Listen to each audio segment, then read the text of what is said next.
Hi everybody, welcome to the Witching Week. Today is episode number 42. Today we're going to be looking at animals and what they represent in our dreams. We're going to be taking a look at the power and energy of July, and we're going to be taking a look at Bulgaria and its relationship with roses, which are one of the most magical things going. So if you're interested in hanging around, having a cup of tea with me, burning some incense and having a good old natter, then stay tuned. Hi everybody, welcome back. Thank you for being here, thanks for watching. It's so good to see you guys. If you're new here, I'm Ren. I'm known as the Cemetery Witch. I'm in my early 40s and I live in the grounds of a cemetery, hence the name, the Cemetery Witch. And every Friday we get together for a cup of tea and basically just a bit of a chill out while I cover some witchy topics, seasonal topics, and sometimes some of the larger topics, things that are happening in the world. So today I am drinking blackcurrant and blueberry. I'm still finishing up some fruit teas that I had. I've still got loads of those focus ones that I've been drinking in other episodes. So I'm having one of those with no sugar. I'm back on my diet. I'm there. I've cut all the things out of my diet that are making me feel really unwell. So normally I'd have like 1 teaspoon of sugar, but I only have a cup of tea once a week when I sit here with you guys. So, but I'm minus the sugar today, and we are burning some Egyptian jasmine by Satya. So that's the vibe for today. It's lovely and sunny out, but it's still kind of a bit gloomy in this room. That's just my kitchen, so I thought we'd have a candle. So yeah, July, we are just about to enter July. It's Friday the 30th, and the power flow at the moment is all about relaxation, about preparation and success. And when you think that we have Lunasa or Lammas in exactly a month's time, these themes make a lot of sense, don't they? So relaxation is definitely feeling it at the moment. I feel like the first half of the year is always really busy, even though the pagan festivals are spaced out and they're roughly every 6 to 8 weeks. I always feel like there's a lot going on. There's a lot of bank holidays. We have Easter, which obviously is a fairly big moment for the Christian folk around us. We have our own version, of course. I'm saying that very loosely, of course. We've been into a star and what it's all about before. We have the May bank holidays, and it just feels like there's been a lot going on this year. There has been the summer solstice, so now we're at that point where we're between the solstice and the harvest, and obviously the harvest traditionally was a lot of work. So these themes of preparation and success weigh heavy at the moment. I hope you've had a chance to relax.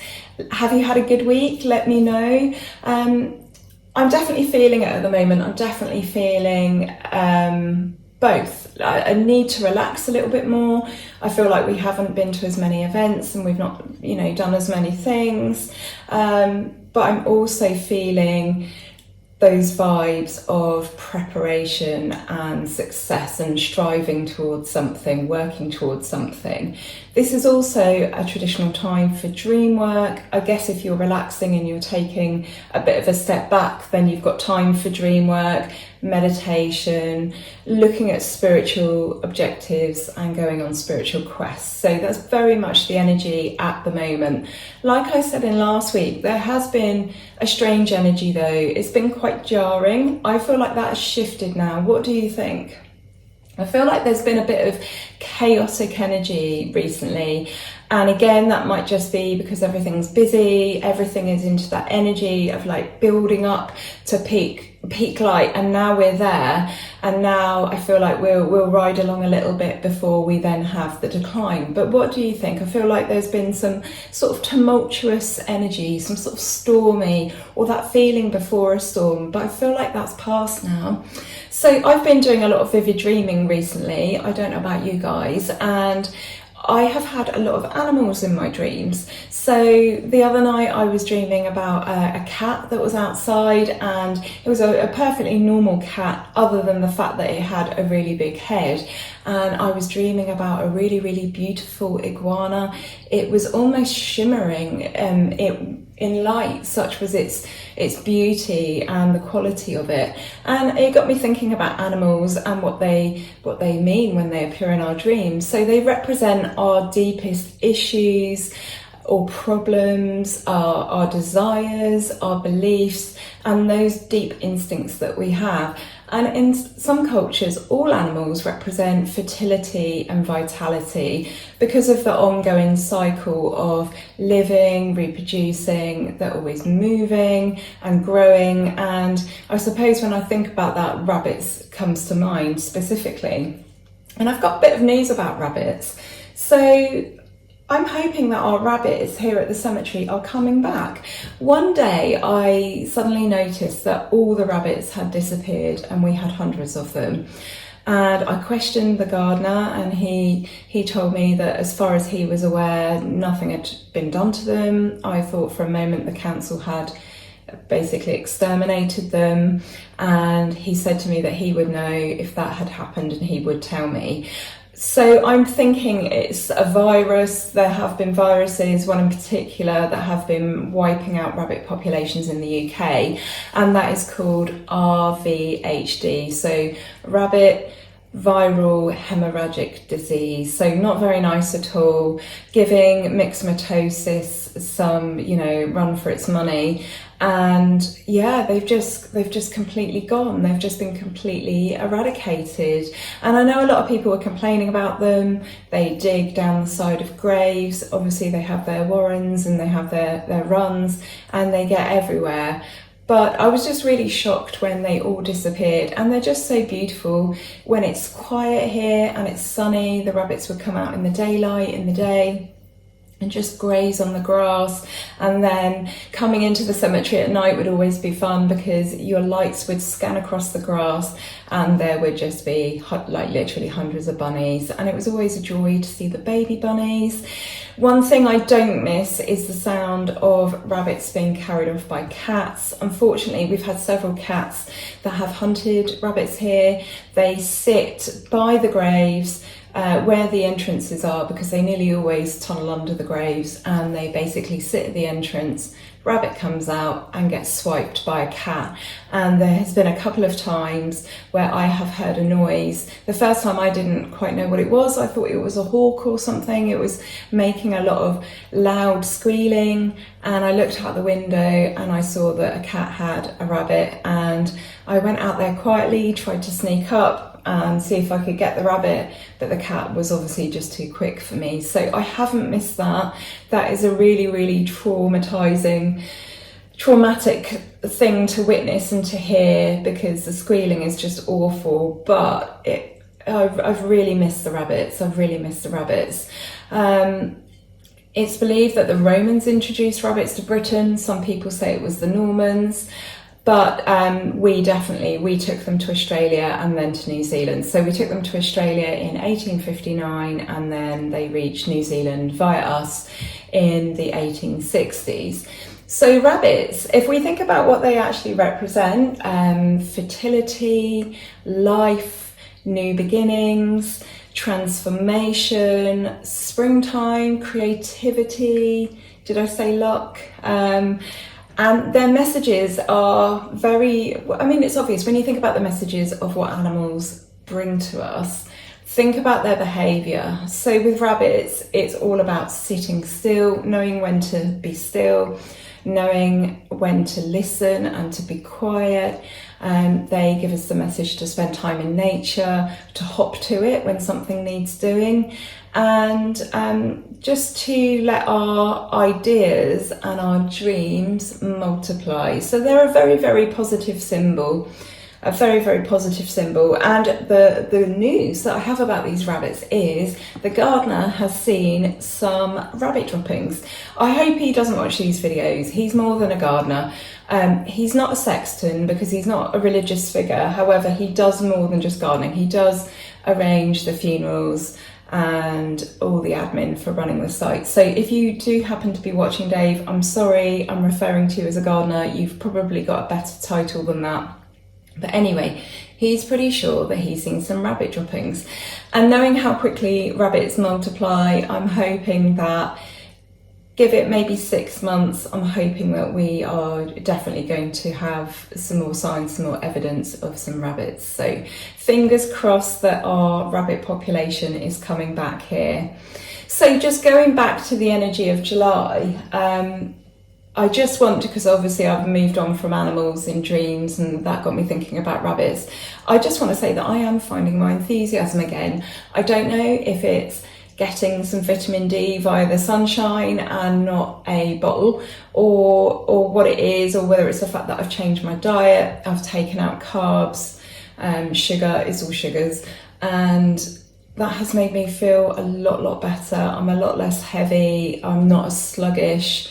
I'm really missing all the things that I want to eat. I've been trying to do this since probably Ostara, when I was talking about balance, but it's been really difficult because still at Ostara it was really cold here, and then I have just been feeling so unwell this year.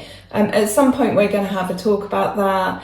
I have really been struggling this year. As you know, if you follow this show, I have caught every bug going since before Christmas. I had a really awful bug at Christmas and it really wiped me out, and I haven't been right since. And I've been having blood tests, they've been coming back as abnormal. I'm not sure what's wrong yet, and I've also been having some really inconvenient heart issues. So as you saw last week, I was on a monitor. I've now got these lovely marks that make it look like I've got love bites, which I haven't.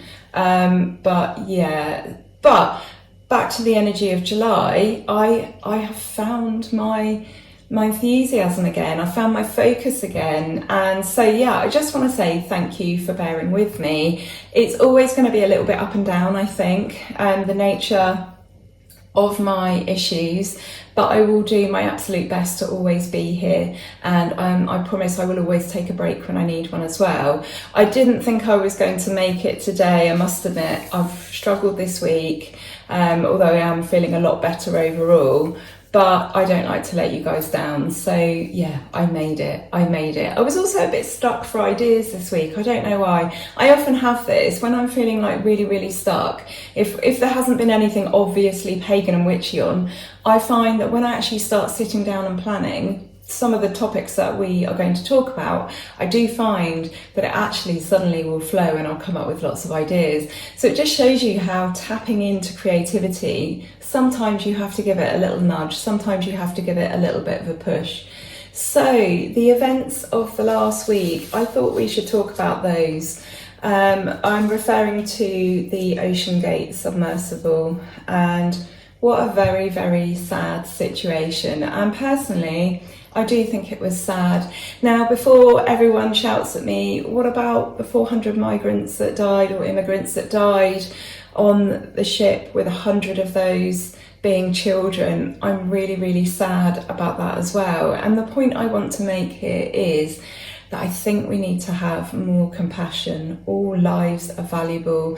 And I've been thinking about this a lot recently. It has been a very divisive time recently. Now, whether that is purely by luck or by design or a bit of both, I think it's really important that we stay connected and we stay together, that we are not divided. So we've had the pandemic, we've had Brexit, we've had the cost of living emergency in the UK and around the world, much of that as a result of the Russian invasion of Ukraine.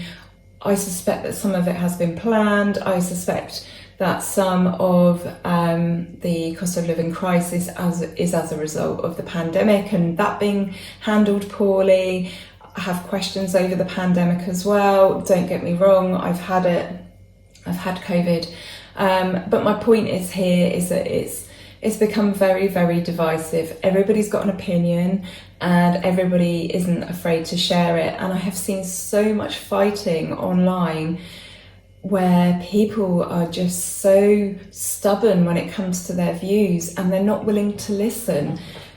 I am very much for having your view and being loud and proud and standing by it, but I think it's really important to be objective, to listen to other people and to understand that on the whole of it, on the face of it, everybody I'm not sure whether to say everyone's entitled to their opinion, but everybody will have an opinion because of their own life, their own experiences, and some of those opinions perhaps might not be based in intelligence, but we shouldn't jump on people for that. If someone is showing a very naive view, or a view that we know is wrong, I still think we need to treat people with love and compassion. And the secret is coming together and not being divided. And there's a lot going on in our world and in our communities and in our separate countries that is very unjust, that seems to be working for a minority view and not for the majority of people. And I think that for us as the majority, we need to stand together and not be divided, because that's how dividing and conquering works.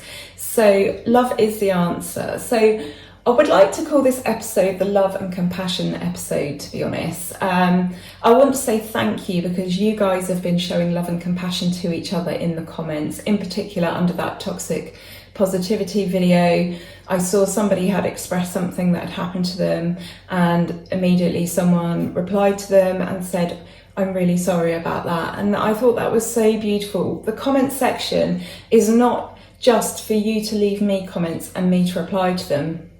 The comment section, as you know, is there for you to talk to each other, for you to support each other, for you to come together as a community who enjoys these videos. So thank you very, very much to those of you who are showing that love and that kindness. I have no doubt whatsoever that you guys are showing that in the real world as well. I'm really, really lucky. I don't know how I ended up being so lucky as to have 37,000 people on Instagram who actually, on the whole, bar maybe 1 or 2 comments in the sort of 3-4 years I've been running that page, are just so beautiful and lovely. And the same goes for this YouTube channel. So thank you very, very much. Massive pat on the head, and back even, not on the head. Massive pat on the back. Pat on the head would be a bit patronising, wouldn't it? As you can see, my brain and my mouth aren't connected today, but that's the usual story, isn't it? But yeah, I just wanted to say that I love that we discuss the real topics. I love that you guys are so pragmatic and sensible about things.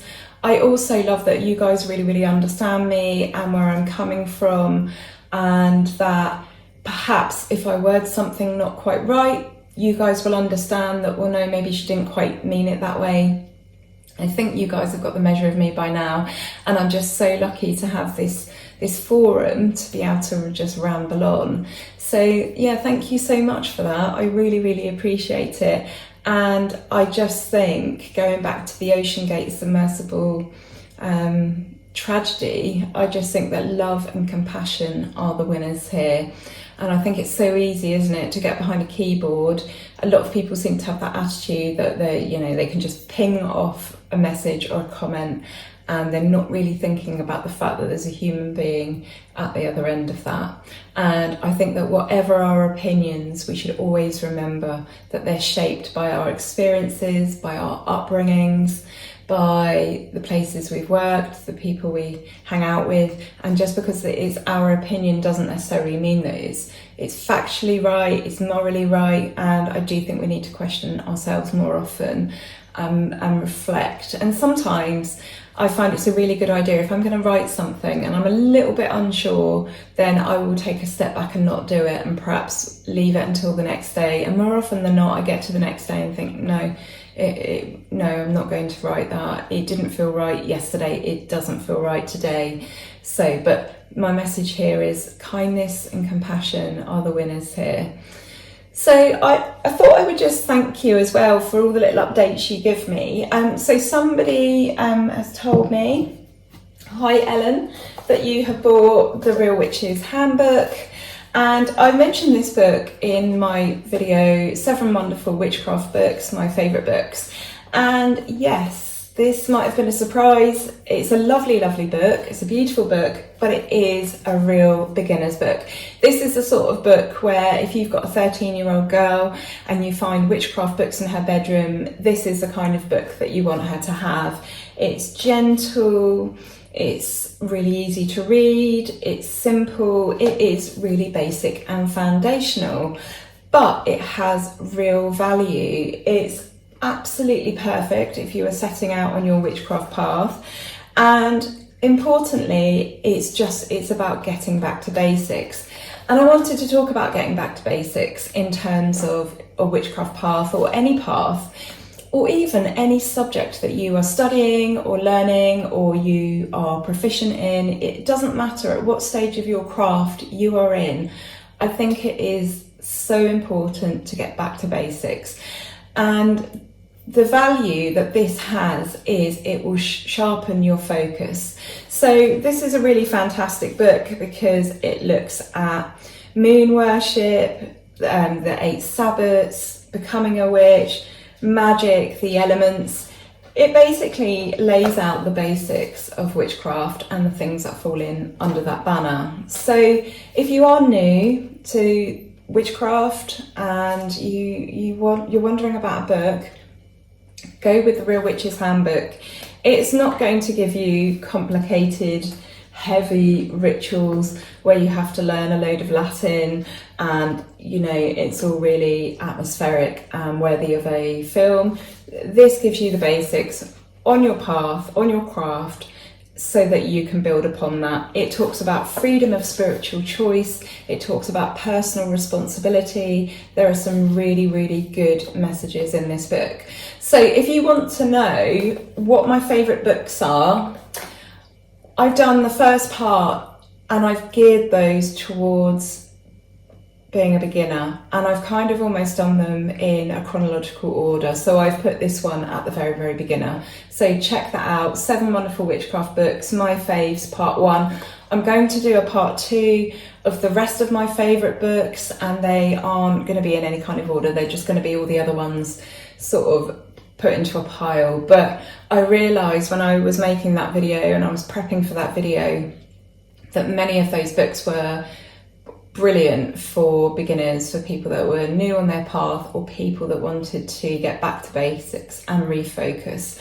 And one thing I will say is that some of the witches that I know that have been witches for a very, very long time all seem to have the same point of view when it comes to getting back to basics. So I'm thinking of one witch in particular. She had some courses, and I saw another witch that I know who, both of them are quite well known within the community, and that witch decided she was going to go on the beginner's witchcraft course, and we ended up speaking about this, and she said that going back to basics is just so important, and I thoroughly agree. So yeah, if you just want to refocus, you want to remember what your path is all about, you want to just tune back in, then this is a very good book for that. It's by Kate West and it's called The Real Witch's Handbook, and I go into this in more detail in that video. So I thought that might just be helpful for you guys, and thank you for letting me know when you buy books.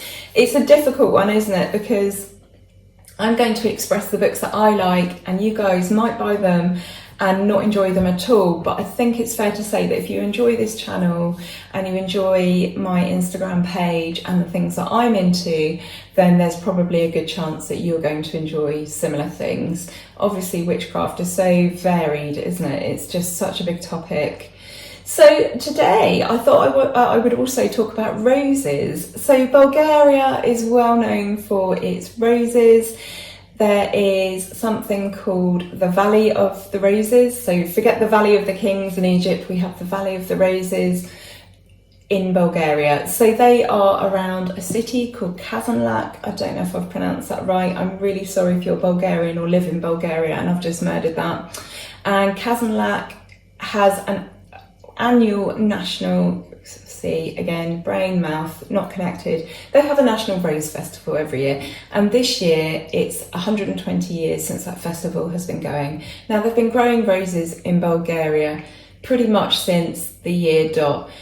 Certainly the Valley of the Roses has been growing roses for over 500 years, and they produce these to make hydrosols and oils for Europe, Asia, North America. Hydrosols and oils are oils and fragrances and waters that are used in aromatherapy and medicine. So it's quite common when you buy rose essential oil, it's usually Bulgarian.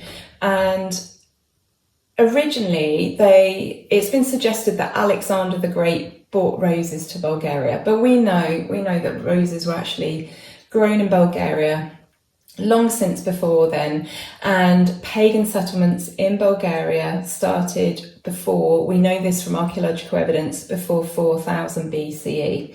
So these people had a history of Greek culture, and then they would trade with other Mediterranean civilizations.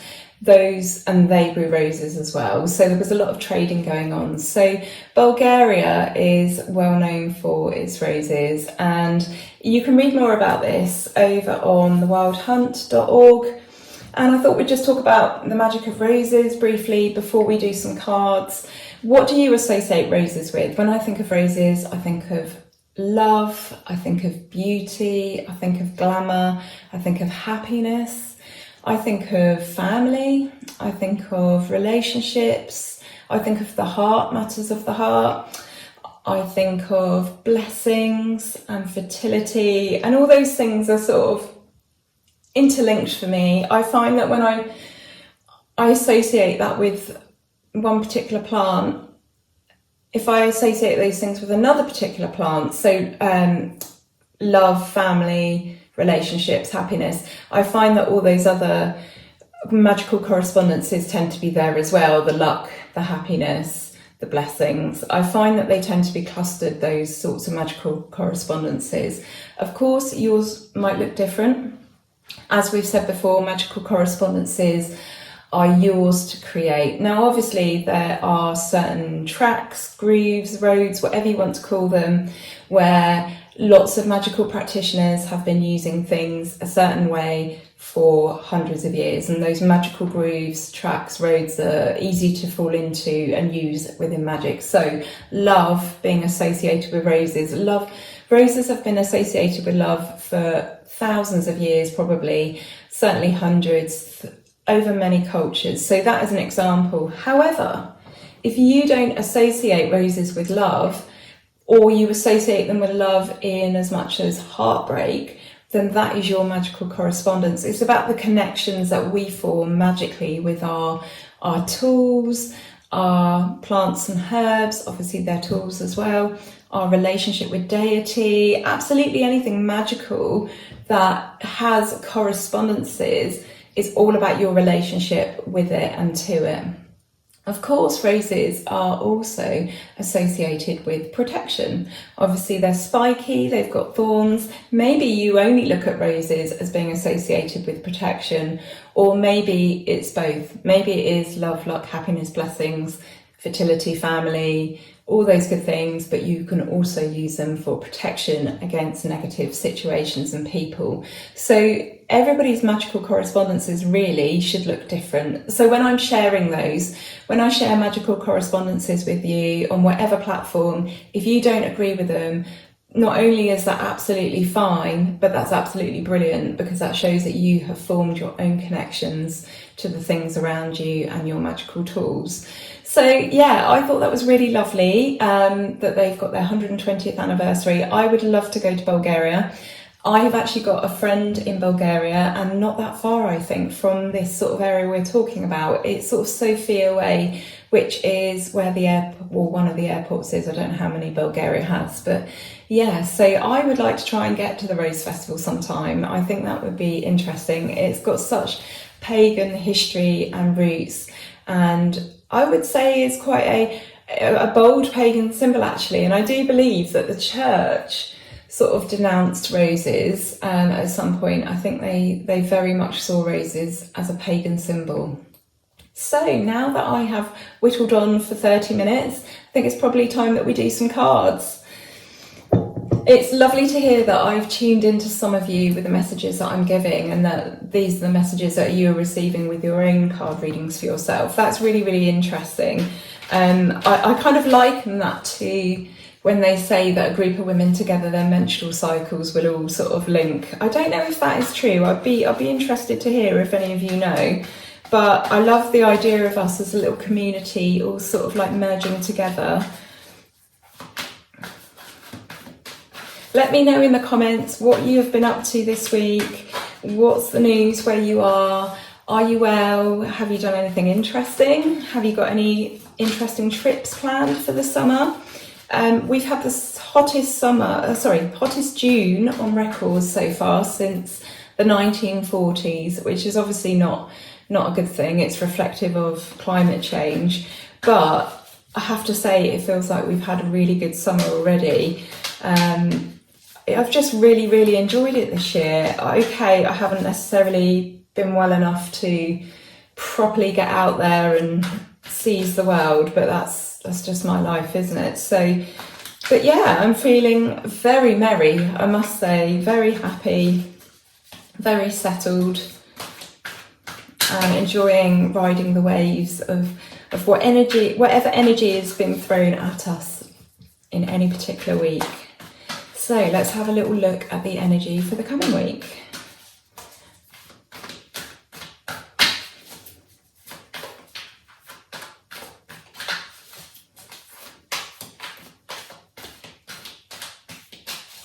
Maybe to spice this up a little bit, maybe I could have a guess at the cards that I'm going to pull out before I pull them out. That would be really interesting to see, wouldn't it? And also, have you guys got any ideas for things that you would like me to include in this show? Do you like, a show seems like the wrong word, but I don't know what other word to use. Do you like the format of it? I did have a little bit of an idea. I was thinking that maybe I could do like, and I don't know whether to include it in this video or to do it separately, but I wondered if I could do like a sort of agony aunt / mailbag session where you guys ask me a question and I answer it each week. I thought that could be really fun to include in the Witching Week, but maybe that just needs a little program all of its own, I don't know. But it would be good, wouldn't it? I don't know what we call it. I'm thinking of, I think there was something called Tabitha's Mailbag or something some time ago in like Spirit and Destiny or one of those types of magazines. And it was like, Dear Aunt Tabitha, something like that, which makes me smile because that's my daughter's name. Okay, so I've picked out 4 cards today, and then I'm going to pick what I call the residual card from under the bottom of the deck once I've read these. So I don't know what that card is yet. I know what these are. That card is going to be the overall theme, the sort of overarching message that's really going to give you the answer after I give you the advice here. So we have the 8 of Swords, we have the Page of Cups, the Page of Wands, and the 4 of Swords. So some interesting energy here. I think on the whole, these readings over the last sort of, well, nearly a year, this is episode 42, and when we do 52, we will have been doing this for over a year because I've missed a few. But there does seem to be a lot of supportive messages coming from the tarot about difficult situations. It's been a hard year, hasn't it? It's been a difficult year, let's face it. And this week, it's very much about feeling trapped, about feeling like you're in prison with no what's the word I'm looking for? No prospects, feeling like your hands are tied, feeling like you don't know which way to go. But the cards want to remind you that sometimes these sort of headspaces that we get ourselves into are very much self-imposed, and that actually sometimes things aren't as bad as we think, and that there is a way out, and sometimes it's actually us putting ourselves in these boxes by, developing a negative mindset. And of course, it's easy to develop a negative mindset when things are very challenging and have been very challenging for a very long time. It's normal, it's natural, it's human, it's what we do.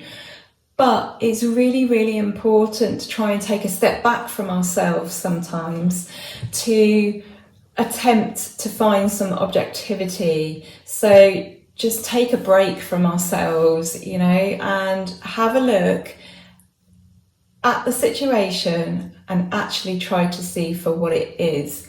It's so easy when we're down and we feel beaten and we feel defeated to not be able to see the wood for the trees. And quite often these sort of self-limiting beliefs and worries are just that, they're just beliefs, they're things that we are shackling and restraining ourselves with. So there are some messages here in relation to that feeling. Firstly, expect the unexpected. You know, that is life. Sometimes we're thrown a curveball, we don't know what's coming next. And as long as we have a general plan overall about where we're going and what we want to do, these curveballs don't really matter. I often say to my husband, well, the only way to do that is to do it. You know, so he'll sometimes talk about, oh, I'd like to achieve this. I very much believe, well, if you want to achieve that, then let's not spend time thinking about it or talking about it or imagining it or wishing it or whatever. Start doing it. And obviously sometimes that's easier said than done. Sometimes there are things that you need to do to make that stuff happen, but get on and do those things. I am very much a person who likes to put the wheels in motion. So have a plan, expect the unexpected. And if you are feeling like you are trapped, you feel blind, you feel like your hands are tied, whether that just be in life in general or a particular situation, then as well as making a plan and expecting the unexpected, the message here is to rest. Because everybody needs to rest sometimes. Everybody needs to take some time out, and sometimes everybody needs to take some time out from themselves. So if you're driving yourself mad with worries, with these self-limiting beliefs, just switch it off, stick it in a box, and just say, I'm not going to do that for a while. I'm just going to rest. I'm going to think about something else, and then I can go back to the situation or back to my life and refocus. Even the most battle-hardened warriors need a rest sometimes. And sometimes by taking that step back, you can then proceed to make progress. So it might be that you're taking 2 steps forward and 3 back at the moment. Well, so just take a step back and then you can make progress. And the card, they just tried to jump out my hands. I don't know if that was them saying I'm completely off course or I'm completely right, but they tried to do a big jump then. I caught them. The residual card, the overall feeling is the Ace of Pentacles. So that is a message to say, don't worry, everything will be okay. The opportunities will come, the opportunities will be handed to you when the time is right, and you will be able to build something beautiful and creative and fulfilling and blooming. It is, of course, on you to make it sustainable. And the way we make things sustainable is to not fall into self-limiting beliefs, to have a plan, to expect the unexpected, and to take a break every now and then when you need to. And I'm a massive advocate of that, as you know.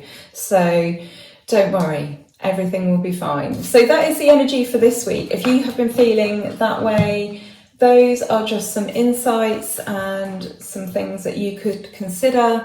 Sometimes we're our own worst enemy, and I was about to say that I myself